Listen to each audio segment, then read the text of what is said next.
Ya, terima kasih peserta partisipan semua yang berkenan hadir.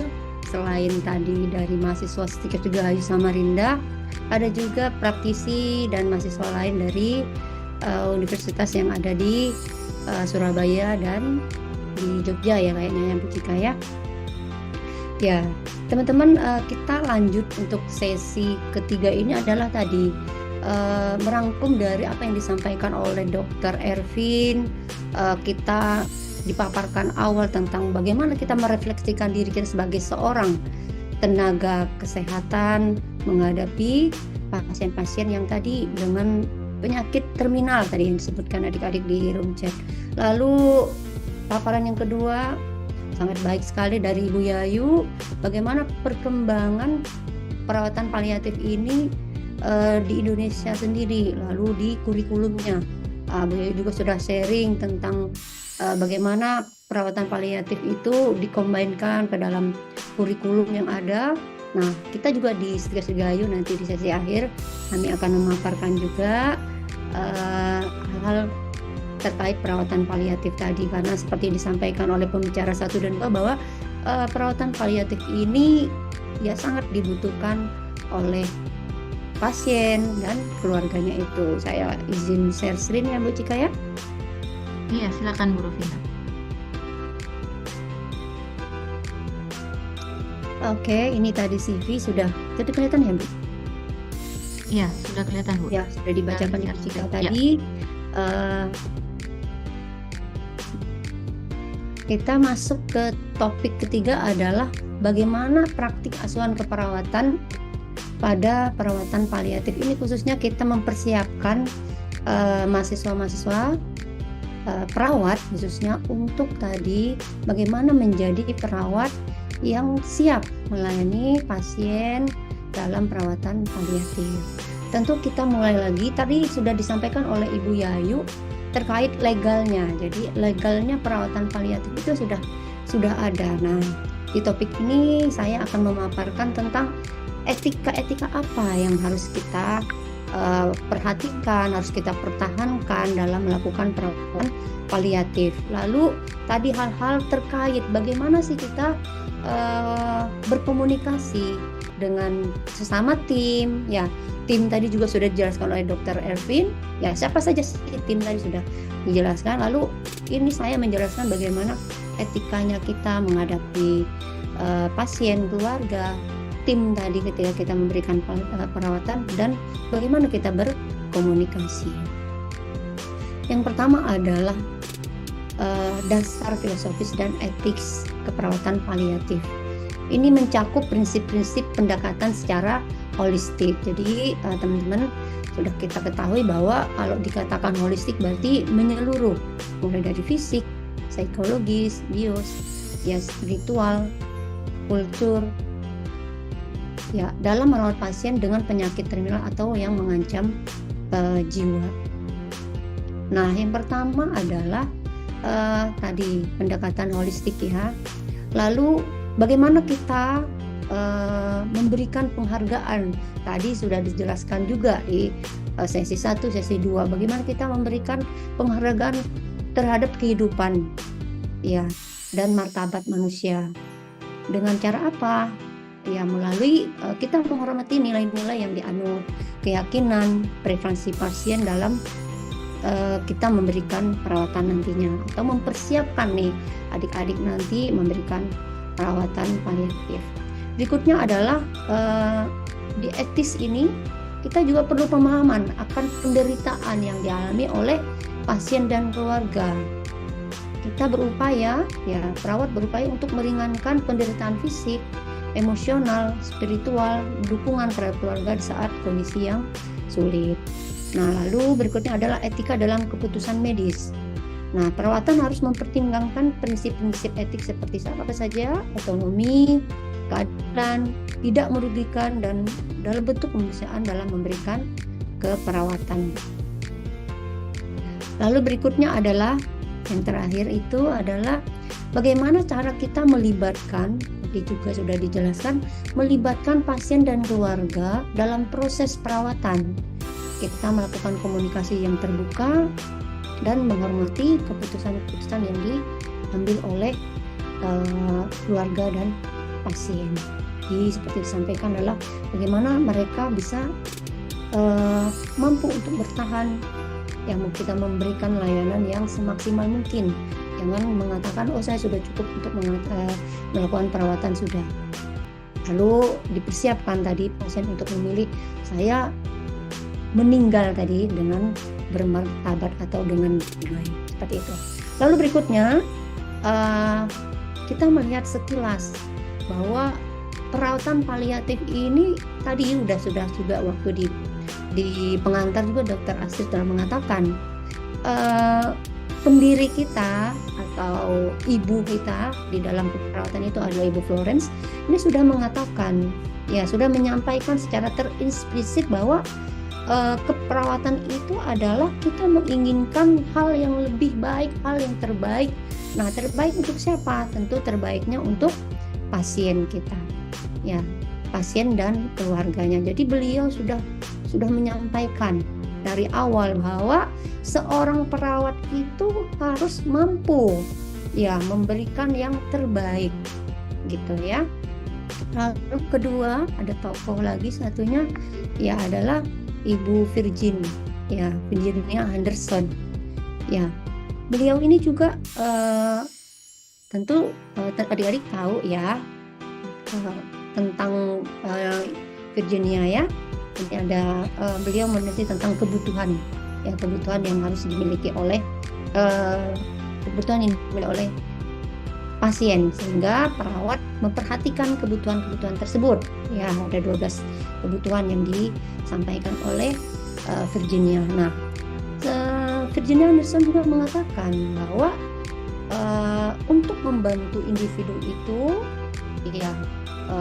melaksanakan aktivitasnya untuk berkontribusi terhadap kesehatannya, terhadap pemilihan, dan bagaimana mempersiapkan mereka untuk meninggal atau mati secara bermartabat. Jadi perawatan paliatif ini memang tadi sudah dari awal sudah terpikirkan oleh para teoritis kita yang sebelumnya, mulai dari Florence, ada Virginia, bahkan ada teoritis lain yang ahli di bidang keperawatan juga mengatakan hal-hal yang sama. Nah, nanti di slide berikut kita akan melihat perawatan paliatif ini sudah disinggung oleh Ibu Yayu.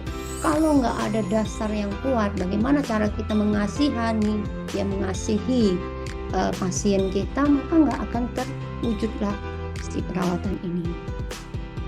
Lalu, ini berikutnya adalah peran perawat dalam perawatan paliatif. Ada banyak peran, cuma saya singkat.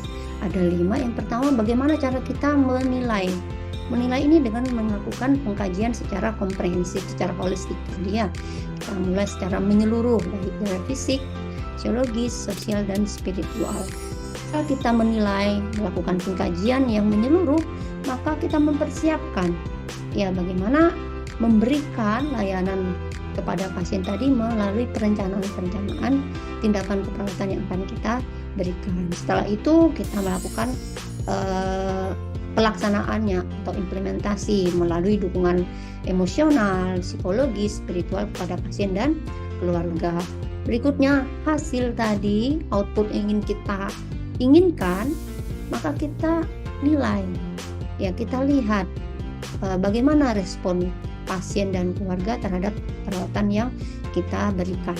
Tentu dari kelima proses yang kita lalui itu harus disertai peran kita sebagai advokasi. Kita menjadikan pasien layak untuk menerima layanan-layanan yang kita berikan. Kita pastikan bahwa hak-hak pasien dan kebutuhan pasien itu kita hormati. Lalu berikutnya adalah peran berikut sebagai pengelola. Tentu bagaimana kita memanajemenkan kasus-kasus yang ada, kita sebagai konsultan, koordinasi, dan pendidik yang ada di pendidikan saat ini. Lalu terakhir tadi seperti disampaikan oleh Ibu Yayu bahwa tren-tren terkini itu akan mampu kita lihat menjadikan pembanding dari dulu dan sekarang itu melalui penelitian atau melalui evidence base yang saat ini, ya. Nah, faktor apa saja yang perlu diperhatikan? Tadi sudah saya singgung sedikit dalam memberikan asuhan keperawatan bagi pasien paliatif. Yang pertama adalah seorang perawat itu harus memiliki attitude, attitude. Bagaimana perawat mampu berperilaku tadi, nanti kita akan lihat caring tadi, lalu skill, keterampilan berkomunikasi yang baik, menyampaikan informasi yang baik, lalu memberikan layanan yang terbaik. Nah, semua itu dapat kita peroleh melalui pendidikan atau knowledge yang tadi sudah disampaikan juga oleh Dr. Erwin dan Ibu Yayu melalui tadi pendidikan formal dan informal. Kalau informal ya seperti saat ini kita mengikuti webinar-webinar, pelatihan-pelatihan yang menunjang kompetensi seorang perawat atau seorang calon perawat untuk kompeten di perawatan paliatif. Lalu berikutnya adalah sikap. Nah, itu tadi kita melanjutkan dari sesi Dr. Erwin ke Bu Yayu, sikap apa sih yang harus dimiliki oleh calon perawat, bahkan perawat ini masih didengung-dengungkan terus nih dari awal kita kuliah, pasti adalah caring.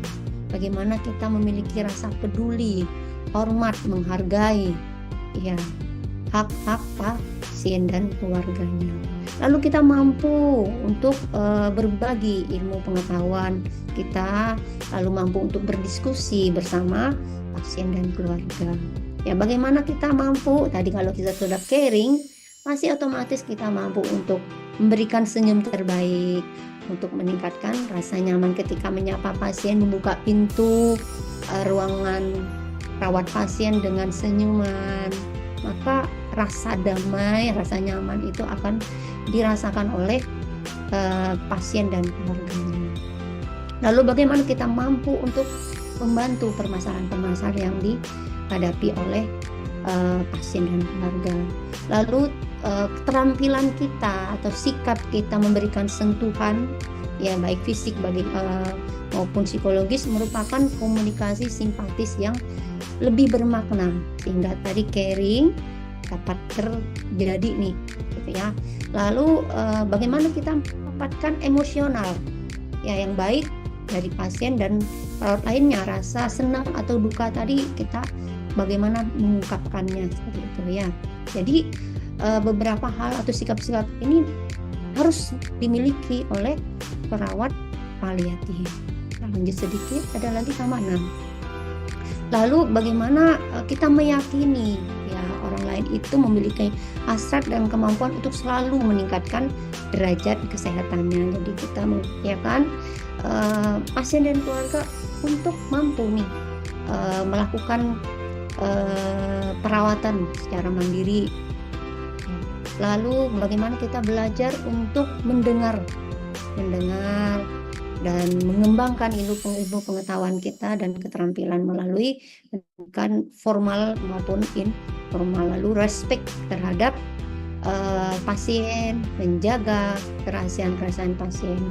Berikutnya adalah mampu menerima, merasakan perasaan duka, senang yang dialami oleh pasien dan keluarga, dan mendengarkan seluruh keluhan yang dialami oleh pasien dan keluarga juga.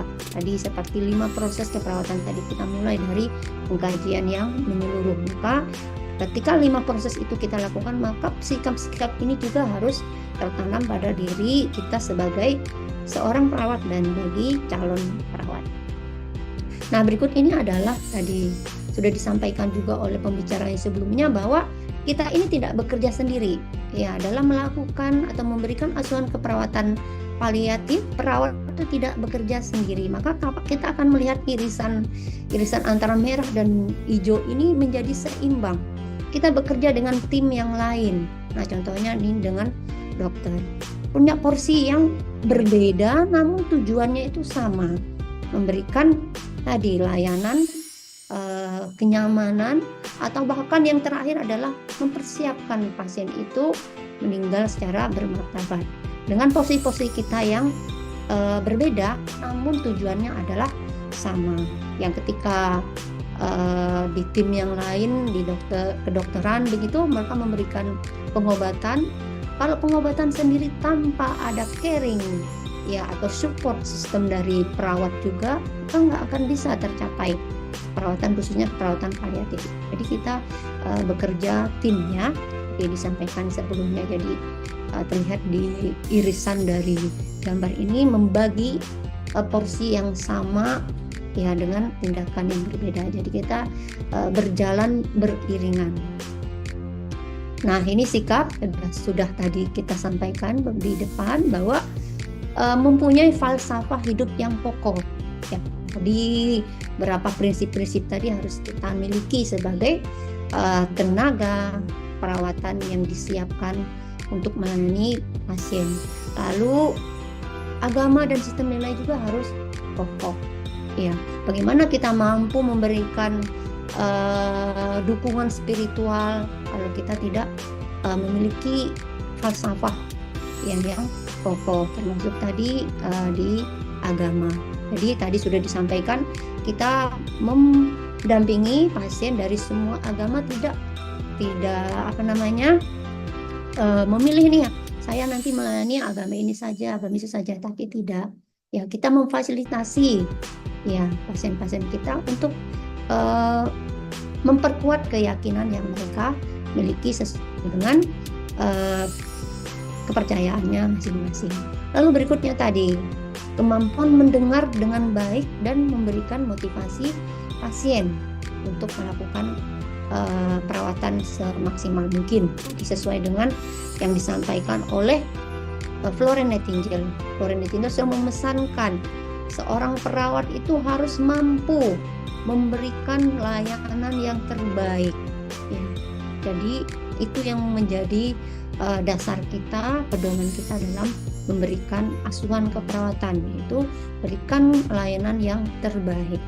Lalu berikutnya adalah mampu ya tidak menjudge ya terhadap pasien yang memiliki sistem nilai yang berbeda.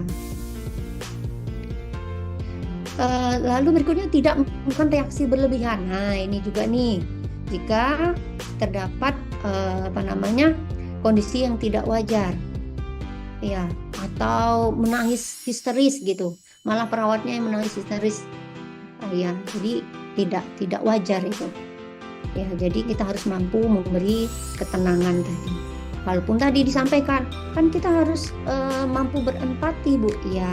Berempati dan simpati itu berbeda. Jadi memberikan reaksi yang sewajar-wajarnya ya.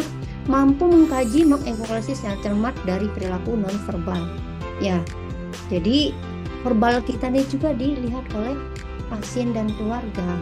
Jangan sampai tadi kamu memberikan sentuhan yang lembut tetapi ekspresinya itu berbeda, atau tadi ekspresi tersenyum tapi gerakan-gerakan kita tadi ya tidak lembut, kasar gitu. Jadi ya harus seimbang antara verbal dan non verbal. Senantiasa menemukan cara untuk Bu Rufina, maaf izin mengingatkan 5 menit lagi, Bu. Oke, Terima siap. kasih. Ya. Terima kasih Bu Cika. Senantiasa menemukan cara untuk menangani setiap masalah gitu ya. Berikutnya adalah caring, kembali caring lagi. Nah, terakhir adalah implikasi keperawatan paliatif di Stikes Gayo Samarinda. Ya, sama seperti disampaikan oleh Ibu Yayu, bahwa kami juga untuk keperawatan Bu Yayu, mungkin tadi Bu Yayu sampaikan bahwa belum ada perbedaan nih antara D3 S1 keperawatan gitu ya. Jadi kalau kita lihat di kurikulum, memang di D3 itu belum ada Bu Yayu kurikulum yang memang untuk keperawatan paliatif. Namun perbedaannya itu, jadi si paliatif ini melebur kepada sistem-sistem atau keperawatan yang lain, melebur di KMB, anak, komunitas, jiwa, maternity begitu ya, maka melebur di sana. Tetapi di S1 kita tadi seperti yang sudah ditunjukkan oleh Bu Yayu, kurikulum tadi sudah mengatur bahwa kalau di Stikes Gayo kurikulum tentang keperawatan paliatif ini akan ditempuh oleh mahasiswa di semester 4. Namun kami berupaya untuk menyelaraskan karena tadi sudah ada legalnya, lalu makin trennya ke sini, keperawatan paliatif ini penting banget bukan hanya pada pasien-pasien cancer saja tapi pada penyakit-penyakit terminal lainnya. Nah, itu maka perlu untuk kami selaraskan ya sesuai dengan visi misi dari S1 keperawatan itu tentang keperawatan holistik. Jadi keperawatan holistik dan paliatif ini sangat erat hubungannya. Ya, bagaimana kita memberikan layanan secara menyeluruh tadi. Jadi holistik ini sudah ada di semester 3. Semester 3, semester 4 dan semester 5 untuk di Stikes Dirgahayu Samarinda. Lalu mahasiswa memang kita bekali sesuai dengan visi misi dari Stikes adalah mampu untuk memberikan caring. Ya, kami punya moto atau Caritas et Fraternitas tadi. Ya, bagaimana kami mampu untuk memberikan kasih dengan meyakini bahwa kita semua ini adalah saudara. Dengan tadi nih berdasarkan ini teoritis dari Ibu Watson. Jadi ini hal-hal ini yang kami coba untuk combine-kan dengan kurikulum-kurikulum yang sudah disiapkan oleh AIPNI sendiri gitu. Lalu perilaku caring juga sudah ada di dalam kurikulum kita masukkan juga ke dalam kurikulum untuk menunjang nih, mempersiapkan mahasiswa kita nih mampu untuk memberikan layanan keperawatan holistik yang nantinya adalah outcome kita tadi, mereka mampu untuk melakukan perawatan paliatif melalui tindakan-tindakan yang holistik yang bisa diberikan mandiri oleh perawat. Ya, jadi kita berupaya mengkombinasikan itu. Lalu kalau asuhan keperawatan sendiri, ya mulai dari pengkajian, ya lalu menegakkan diagnosis, nanti di belakang saya akan menunjukkan, ya karena sudah dari PPNI untuk ya meningkatkan 3S ini, maka kita berupaya juga ya membekali calon perawat ini untuk menggunakan ya buku 3S, SDKI, SLKI, dan Psiki. Ya, ini contoh diagnosis serta luaran dan intervensi pendukung yang kita sesuaikan dengan holistic care. Ya, ini sudah kami pisah-pisahkan. Umpamanya kalau nyeri kronis, maka intervensi pendukungnya kita mampu untuk memberikan aromaterapi, dukungan hipnosis diri, dukungan coping keluarga, dan sampai ke terapi murutal, terapi musik, terapi pijat, terapi sentuhan, dan yoga. Nah, ini implikasi perawatan paliatif tadi di Stikes Dirgahayu Samarinda. Kami coba mengkombinasikan dari visi kita tentang caring, lalu memberikan perawatan holistik, sehingga tadi mempersiapkan mahasiswa kita untuk mampu memberikan perawatan paliatif bagi pasien-pasien yang mereka jumpai nanti di wahana praktik. Begitu, ini hanya ini saja Bu Cika, nanti bisa di-copy oleh partisipan, bisa dilihat kita sudah mengkombinasikan beberapa holistic care untuk mendukung keluhan-keluhan atau mengatasi keluhan-keluhan yang dialami pasien-pasien paliatif. Yang ini ada beberapa yang sudah kita rangkumkan sampai diagnosis keputusasaan juga sudah coba kita rangkumkan bagaimana sih si holistik ini mampu membantu mengatasi masalah-masalah yang dialami pasien-pasien paliatif. Begitu. Terima kasih Ibu Cika. Jadi terakhir adalah dari kesemuaan tadi, komunikasi yang memang harus kita perkuat. Tadi sama seperti disampaikan oleh Bu Yayu, tantangan kita ini apa sih? Itu adalah komunikasi. Di keterampilan komunikasi kita coba untuk masukkan ke dalam kurikulum kita juga, sehingga mahasiswa-mahasiswa ini mampu kita persiapkan bagaimana memberikan keterampilan komunikasi, menempatkan diri mereka dalam memberikan asuhan keperawatan. Begitu saja Ibu Cika. Penutupnya adalah perubahan status pengobatan dari kuratif menjadi paliatif merupakan masalah yang berat tadi sudah disampaikan. Jadi tujuan utama adalah ini untuk meningkatkan kualitas hidup pasien. Nah, apa saja yang harus kita lakukan itu memberikan asuhan keperawatan.